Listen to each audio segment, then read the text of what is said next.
Tim Hardaway appreciates greatness, which is why next weekend will stand as one of the most profound moments of his 56 years, when he will be inducted into the Naismith Memorial Basketball Hall of Fame. Hardaway also appreciates when some choose to focus on gut instead of guts, which is why he embraced the opportunity this past week not only to talk about his former team, but also a member of that former team, Miami Heat point guard Kyle Lowry. 12 years ago, amid a contentious free agency negotiation, Hardaway found himself not only having to defend with Heat president Pat Riley his elite skill level at point guard, but also his body type. The compromise was a one-year, $12 million contract that had 1/3 of that salary tied to regular weigh-ins. To me, Hardaway said at the time, it's a bunch of BS. So when Hardaway saw Riley pointedly note in June how Lowry had to report in better shape for his second Heat season, there was a sense not only of been there, done that, but also of empathy. "I'm glad you asked that question," Hardaway told the South Florida Sun Sentinel ahead of his trip to Springfield, Mass., for his Hall enshrinement. "And I've been asked that question at least 10 times this year by friends and by people, and they said, Pat put Kyle Lowry out there to dry or said something bad. I said, no, he didn't. I said, I'm going to tell you what Pat Riley said. Pat Riley is not saying he's not in shape. Pat Riley's saying that he needs to stop getting injured so he can play and help the team. And getting in shape prevents all the injuries the wait-for-pay war on Hardaway. For Lowry, 2 seasons, including this impending one, remain on the 3-year, $85 million free agency contract signed a year ago, one without weight clauses. I want you to write this," Hardaway said. "He's not fat and overweight. He wears these football pads under him to make him look like he's bigger. He's way slimmer than what you think he is. I've been telling folks that for the longest. And everybody's like, no, he's overweight. No, the guy is not overweight. It's that he needs to stay healthy to stay in shape." For Hardaway, it was a matter of putting his mouth where his money was. "That's the only way I get my money," he said back in 2000 of grudgingly accepting the required weigh-ins. "If that's the only way I get my money, I just got to sacrifice for a year and not eat at the moment." Many are eating up the social media posts being offered by Lowry about his grueling off-season workouts. There clearly is a commitment there, even while there has yet to be a public response regarding Riley's comments. But even while standing by Lowry, and even while standing up for players who might not fit the prototypic NBA body type, Hardaway said with a laugh there is one aspect he is overwhelmingly in favor of when it comes to the 36-year-old veteran. He needs to stop falling, Hardaway said with the high-pitched cackle that was ever present during his Heat 6-season tenure. "That's why he's getting hurt. And I'm going to say this, I love Kyle Lowry. I love what he does out there on the court. I just wish he would stop flopping.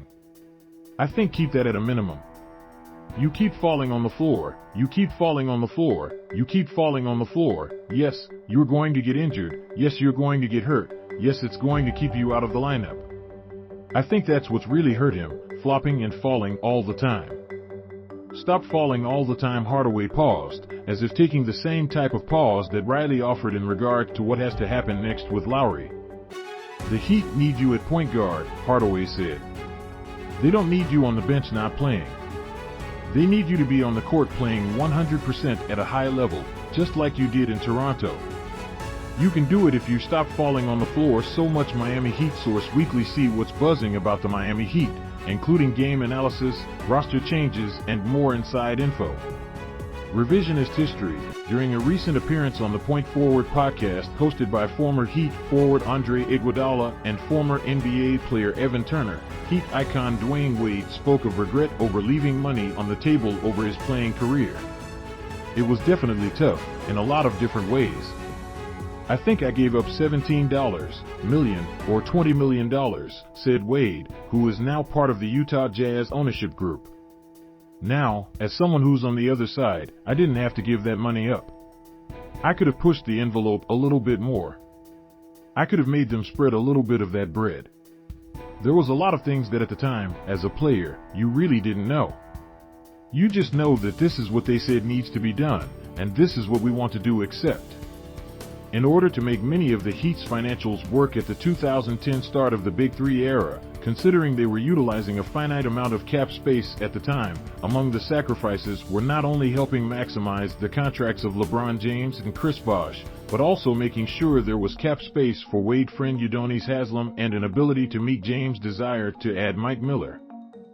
So, yes, Wade could have come out with more financially, but possibly less on his roster and on the championship ledger. One up, and Heat versus Mavericks, Dallas again has the latest leg up, this time when it comes to honoring a franchise icon, with a Dirk Nowitzki statue already in the works at American Airlines Center.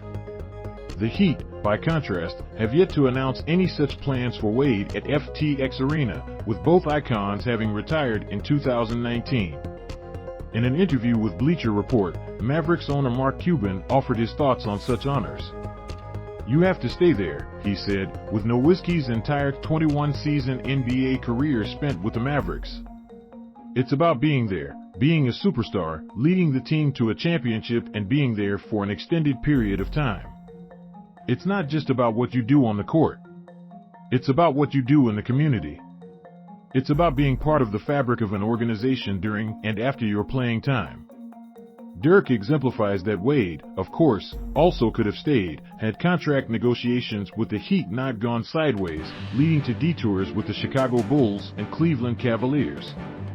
Here, too, when it comes to the season-ending foot injury that Oklahoma City Thunder first-round pick Chet Holmgren sustained in a summer pro-am game in Seattle, it rekindled memories of something closer to home for a South Florida product in a similar circumstance.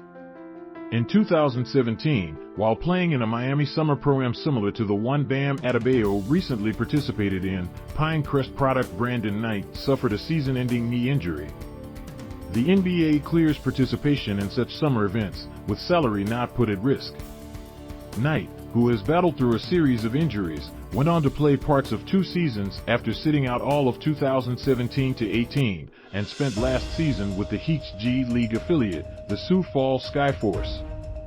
He would have been called up to the Heat during the team's COVID outbreak last December had he not been injured at the time, instead getting into 5 games with the Mavericks as an emergency call-up during their COVID outbreak.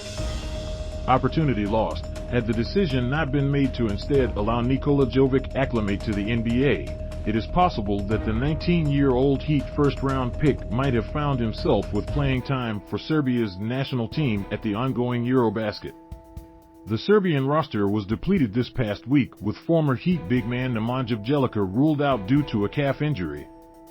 The Serbian Federation initially said the Heat barred Jovic from the competition, but it was later confirmed that it was a mutual decision between the Serbian staff, Heat management, Jovic and Jovic's representation. Heat camp opens 9 days after the September 18th conclusion of Eurobasket 22.